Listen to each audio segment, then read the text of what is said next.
yang pada siang hari ini akan disampaikan oleh beliau Profesor Dr. Insinyur Imam Santoso MP adalah Marek 1 Universitas Brawijaya dengan tema pengaruh puasa dalam pembentukan pribadi muslim.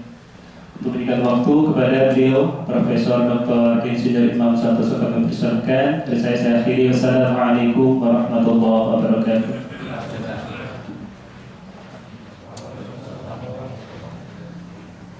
Innal hamdalillah nasta'inu wa nastaghfiruh wa na'udzu billahi min shururi anfusina wa min sayyiati a'malina may yahdihillahu fala mudilla lahu wa may yudlil fala hadiya lahu. Asyhadu an la ilaha illallah wahdahu la syarika lahu wa asyhadu anna Muhammadan abduhu rasuluh. Allahumma sholli wa sallim wa barik ala sayyidina wa maulana Muhammad wa ala alihi wa sahbihi sallam. Qala Allah ta'ala fi kitabil karim, a'udzu billahi minasyaitonir rajim. Bismillahirrahmanirrahim. Ya ayyuhalladzina amanu kutiba 'alaikumus syiyam kama kutiba 'alal ladzina min qablikum la'allakum tattaqun. Shadaqallahul adzim. Para jamaah sholat zuhur yang berbahagia, segala puji bagi Allah Tuhan yang Maha Kuasa yang telah menciptakan kita dan mentakdirkan kita menjadi umat Rasulullah SAW. Satu kebahagiaan, satu karunia yang tidak bisa diukur oleh apapun, karena nikmat iman, nikmat Islam ini adalah anugerah terbesar dalam kehidupan kita. Saya diberi tema oleh panitia untuk dalam kultum ini memperbincangkan atau sedikit banyak mengulas tentang pengaruh puasa terhadap kepribadian seorang muslim. Tema ini sebenarnya sangat berat bagi saya, karena apakah saya yang sudah sekian puluh tahun berpuasa, puasa saya mampu untuk membentuk jati diri saya sebagai seorang muslim yang kafah. Namun karena diberi amanah itu, saya ya akan membahas sebisa saya. Ibu bapak sekalian, saya menempatkan hidayah sebagai satu yang paling fundamental yang Allah berikan kepada kita. Karena dengan hidayah inilah kemudian menggerakkan iman dan Islam kita, yang salah satu rukun Islam itu adalah puasa. Jadi yang menggerakkan kita semua, saudara-saudara, termasuk hadir di majelis sholat duhur dan kultum ini, itu tentu adalah panggilan iman, yang bagian dari pengejawantahan, implementasi dari iman itu adalah melaksanakan rukun Islam. Salah satu rukun Islam itu adalah selain sholat yang sedang kita laksanakan, juga puasa. Nah, bagaimana puasa membentuk kepribadian? Mengapa ada instrumen puasa? Kenapa tidak cukup hanya sholat? Kan begitu pertanyaannya. Mengapa menjadi pilar, menjadi rukun Islam itu harus ada puasa? Dan tentu secara syariat kita tahu bahwa ada perbedaan mendasar antara rukun Islam yang 5, mulai dari syahadat, 1 deklarasi, 1 ikrar, ya, yang kemudian dilanjutkan dengan puasa, dilanjutkan dengan sholat. Kemudian bagi yang mampu secara ekonomi diwajibkan dengan zakat, ya. Ada zakat mal tentunya dan ada zakat fitrah bagi yang pada saat menjelang Idul Fitri itu memiliki kemampuan untuk berzakat. Kemudian ada puasa, ya. Ada haji yang karakteristiknya bagi orang yang mampu secara fisik dan ekonomi sehingga bisa berangkat naik haji. Kecuali sekarang ada konstrain waktu. Jadi walaupun punya duit sehat, Anda bisa berangkat harus nunggu 30 tahun atau 37 tahun sekarang. Nah, puasa ini sangat spesifik karena di dalamnya adalah kita diminta untuk menahan diri dan latihannya 30 hari kurang lebih, ya. Bisa 29, bisa 30, tapi yang jelas tidak 31, ya. Tidak 28 juga, ya. Diminta secara terus menerus. Jadi memang dilatih kita untuk mampu menahan diri. Prakteknya tidak mudah ini, Bapak Ibu sekalian. Dalam konteks menahan diri yang sifatnya syariat, gitu, artinya tidak makan, tidak minum, tidak berhubungan bagi yang sudah berkeluarga sah. Dalam konteks syariah ini barangkali hampir semua kita insya Allah sama bisa. Bahkan anak-anak kita yang umurnya kadang TK sudah diajari setengah hari, SD kelas 1, kelas 2 sudah bisa full. Itu sudah bisa berarti, ya. Nah, tapi ada yang jauh lebih esensi. Walaupun ini tahapan yang harus dilalui, karena di situ adalah proses pembelajaran menahan secara fisik. Itu lapar gitu bisa ditahan. Dan prakteknya sebenarnya kalau kita nggak sahur pun juga ya nggak apa-apa juga, kuat juga, nggak mungkin pingsan juga. Kecuali lari 10 km gitu. Maraton mungkin pingsan, ya. Tapi kalau nggak sahur aja kan nggak bisa tiap hari, ya. Nah, nggak bisa. Nah, saya 2 hari yang lalu itu pas sahurnya air putih sama jus aja, ya. Bukan karena sok-sokan, tapi memang karena habis bangun tidur lagi, ya. Jadi akhirnya tanggung. Tapi sehat juga. Artinya nothing problem, tidak ada sesuatu yang istimewa kan sebenarnya. Orang puasa kalau hanya fisik, gitu, ya. Artinya sangat mudah dilakukan. Kalau enggak, walaupun harus dilatih, gitu. Walaupun harus dilatih. Nah, yang lebih esensi sebenarnya, saya juga belum tentu bisa, Bapak Ibu sekalian. Tapi karena kita sedang memperbincangkan ini kan meningkatkan derajat puasa kita dari level 1 ke level 2 ke level 3 kan begitu. Jadi menahan diri dari hal-hal semuanya yang sebenarnya itu bisa jadi kalau hukumnya mubah, ya. Makan minum itu kalau tidak puasa kan mubah. Jadi ini harusnya kan dilarang, apalagi yang haram, ya kan? Ini yang juga tidak mudah. Tapi puasa ini harusnya melatih itu menurut saya pertama, sehingga derajat kita naik dari latihan puasa fisik kepada latihan yang lebih spiritual, yang lebih berdimensi rohani, menahan dari hal-hal yang diharamkan, menahan dari keinginan yang tidak mendekatkan kepada Allah, kan begitu. Keinginan yang tidak memberikan manfaat lebih besar. Misalnya Bapak Ibu punya duitnya halal, misalnya dari gaji terus beli baju, terus agak bermewah-mewah misalnya, kan juga dalam konteks ini kita harus menahan puasa. Bukan tidak boleh beli baju lebaran yang bagus, boleh juga. Cuma bermewah-mewah ini harus ditahan. Nah, dimensi ini yang sebenarnya dilatih di puasa sampai pada level yang kalau sesuatu itu tidak mendekatkan kepada Allah, ya harusnya kita hindari, kan begitu.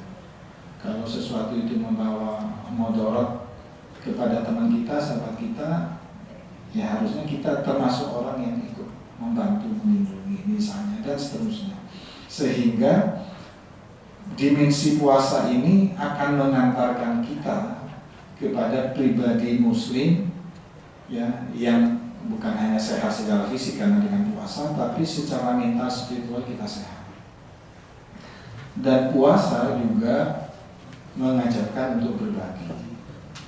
Jadi dimensi puasa itu salah satunya adalah bagaimana kita setelah mampu menahan diri dari makan minum, kita kemudian memilih kepedulian. Kita aja yang gak makan sehari kayak gini ya, apalagi orang-orang miskin, misalnya orang-orang duafa yang sebenarnya bukan karena dia tidak mau berusaha Bapak Ibu sekalian, tapi karena secara struktural, kalau dalam teori itu dia memang tidak punya akses yang cukup untuk bisa bekerja dengan kehidupan yang layak.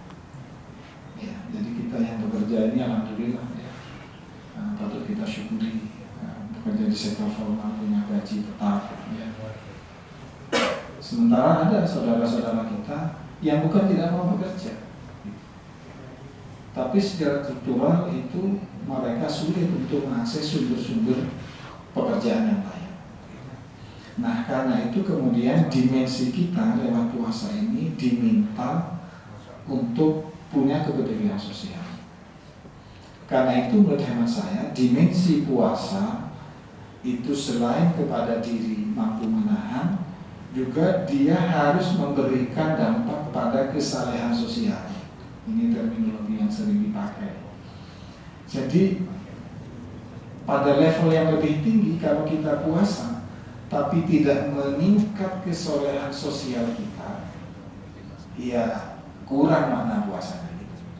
Jadi kalau empati kita kurang, ada sahabat kita, ada saudara kita, jelas kekurangan, jelas terlilit utang, jelas untuk makan saja tidak punya, kemudian kita ada berlebih dan sambat ke kita, kok kita tidak peduli? Ini kita harus introspeksi, termasuk saya maksudnya. Apakah secara ruhiyah puasa kita itu sudah berdampak sebenarnya? Nah, kalau kemudian ibadah puasa kita berdimensi pada kesalehan sosial, maka ini sebenarnya derajat takwa yang diamanahkan bagi orang-orang yang berpuasa. Yang kalau berpuasa dengan mematuhi syariat dan juga meningkat derajatnya sampai pada level-level yang sifatnya rohani, ruhiyah spiritualnya makin terasa, itu maka pasti bertakwa. Ada banyak ayat yang menyatakan salah satu ciri orang bertakwa itu adalah menafkahkan hartanya fisarro itu dalam keadaan lapang maupun sempit. Jadi orang bertakwa yang diamanahkan oleh puasa itu harus keluar kesalehan sosial. Termasuk saya. Jadi ini termasuk evaluasi kepada saya. Apakah kesolehan saya meningkat? Selain tentu tarawehnya, qiyamul lailnya oke, ngaji Qur'annya makin banyak, pikirnya makin banyak, itu oke menurut saya Bapak Ibu. Ya, tapi kita harusnya meningkat dari hanya sekedar mengejar mengejar pahala. Ya. Itu is oke Bapak Ibu, sangat-sangat baik, bukan tidak baik. Tapi agregat dari itu harusnya menghadirkan pribadi muslim yang makin soleh secara sosial. Itu saya kira sudah banyak juga disampaikan bahwa salah satu amalan yang Allah sangat cintai itu adalah orang yang banyak bersedekah. Bukan sholat untuk diri kita, puasa untuk diri kita ya, tapi zakat dan sedekah itu untuk hamba-hamba Allah Dan yang Allah sangat cinta. Allah hadir pada orang-orang yang berdoa. Sehingga ketika menyantuni kita, maka amalan itu termasuk yang disayangi oleh Allah. Ada banyak cerita, Bapak Ibu sekalian. Saya mengambil satu saja karena waktunya terbatas. Saya bukan ahlinya, cuma saya suka mendengarkannya. Jadi sama dengan Bapak Ibu sekalian. Ada sebuah kisah itu pada saat pelaksanaan ibadah haji, itu ratusan ribu orang, bahkan juta barangkali ya, karena Indonesia aja sudah 200 ribu, mungkin ratusan ribu. Ada dua malaikat katanya berbisik-bisik gitu ya. Ini dari sekian banyak ini kayaknya nggak ada yang mabrur, nggak ada yang mabrur ya. Mungkin hajinya tidak bersih sebersih-bersihnya barangkali ya, seperti kita ya. Sehingga nggak ada yang diterima, nggak ada yang mabrur gitu, di catatannya ya. Kemudian salah satu malaikat berkata, mungkin di redaksinya tidak pas ya, tapi message yang sampai mudah-mudahan bisa saya sampaikan. Ternyata ada satu malaikat bilang, ternyata yang semua ini tidak mabrur menjadi mabrur hanya gara-gara satu orang yang tidak sedang haji ya. Tapi tidak haji bisa diganjar haji mabrur dan menjadi asbab mabrurnya orang haji yang ratusan. Nah, seseorang yang bermimpi atau mendapat ilham ini, karena mungkin seorang sufi, seorang yang soleh, yang sangat dekat dengan Allah, ingin tahu siapa ini, siapa yang menyebabkan amalan jemaah haji yang tidak mabrur menjadi mabrur. Lalu ditunjukkan dalam nantinya atau dalam isyarahnya itu, orangnya ini, rumahnya di sini, ciri-cirinya ini, dan seterusnya. Lalu seorang alim ini, seorang soleh ini tak pulang dia setelah haji mencari jejak. Kalau sekarang jejak digital pakai Google Map bisa ya. Kalau dulu kan pakai isyarat-isyaratnya ini dan seterusnya. Sampai ketemu seseorang itu. Ya. Singkat cerita, ketuk pintu diterima, kemudian disampaikan, saya mendapat isyarat seperti ini, dan isyarat itu adalah Anda yang menjadi asbab dari diterimanya haji 10 orang yang sedang haji tahun ini. Si fulan ini menjawab, saya tidak punya amalan apa-apa, hanya mungkin amalan ini yang menyebabkan. Amalan apa gerangan itu?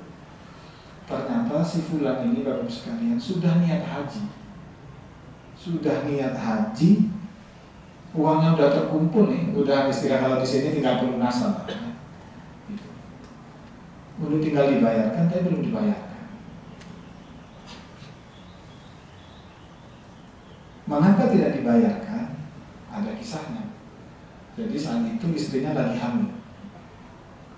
hamil mencium bau makanan yang enak. Ya, kalau kita yang enak, Pak Hakim kan bau sapi gulai kan gitu Hakimnya dari sebelah gitu. Soal baunya kan gitu kan.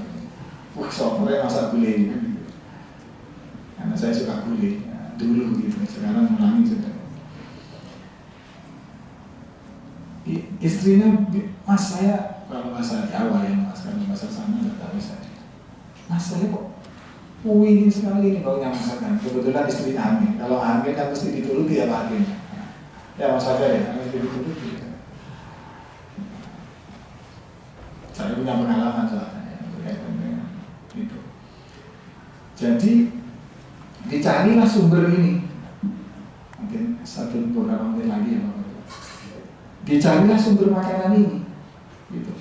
Ternyata di rumah tetangganya beberapa rumah, tapi terdekat. Pergilah ke situ. Ya.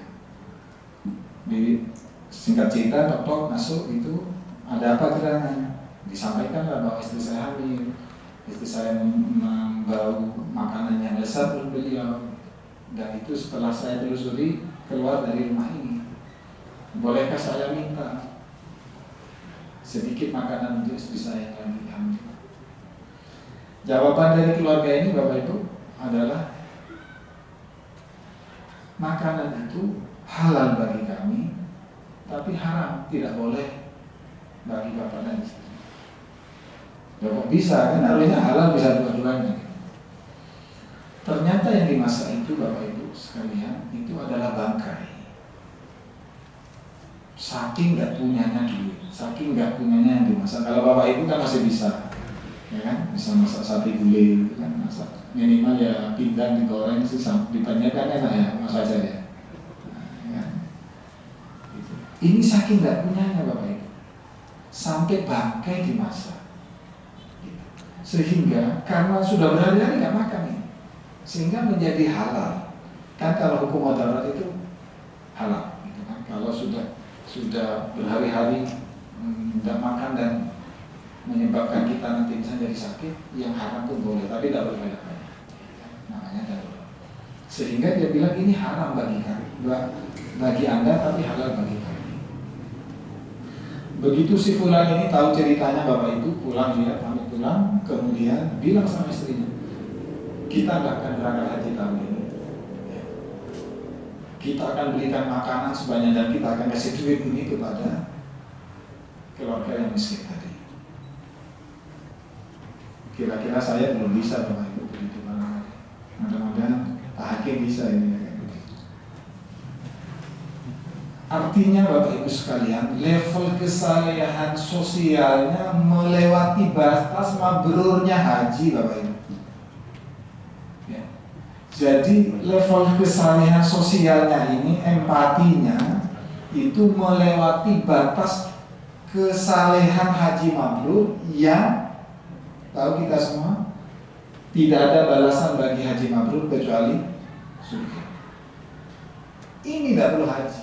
Tapi karena hatinya bersih, spiritnya membantu orang lain, maka dia diganjar. Bukan hanya untuk dirinya Bapak Ibu, bisa mensyafahati orang yang haji sekian ratus ribu, ya, yang mungkin tidak khusyuk, mungkin ya ada batal-batalnya, rukunnya barangkali kurang, mungkin juga macam-macamnya kurang. Mungkin ada pamer-pamernya karena haji lah, macam-macam yang menyebabkan dalam perut. Itu bisa disyafaati Bapak Ibu. Sehingga singkat cerita, mudah-mudahan ibadah puasa kita mengantarkan kita semua, saya Bapak Ibu sekalian, naik derajatnya dari sekedar berpuasa secara fisik menjadi meningkat pada tingkat spiritual rohanian puasa, yang ujungnya mudah-mudahan meningkat juga amal soleh kita, empati kita, rasa suka menolong kita, sabar kita, termasuk juga bekerja keras, rajin, dan semuanya ini adalah agregat semua dari seorang muslim yang kalau ibadah-ibadah syar'inya ini baik, harapan kita semua akan berdampak pada keberadaan kita, keberadaan muslim yang bukan hanya berdimensi secara ilahiyah karena kegiatan-kegiatan ibadah kita, tapi berdampak pada aspek sosial termasuk pekerjaan kita. Terima kasih, mohon maaf. Billahi taufiq wal hidayah. Assalamualaikum warahmatullahi wabarakatuh.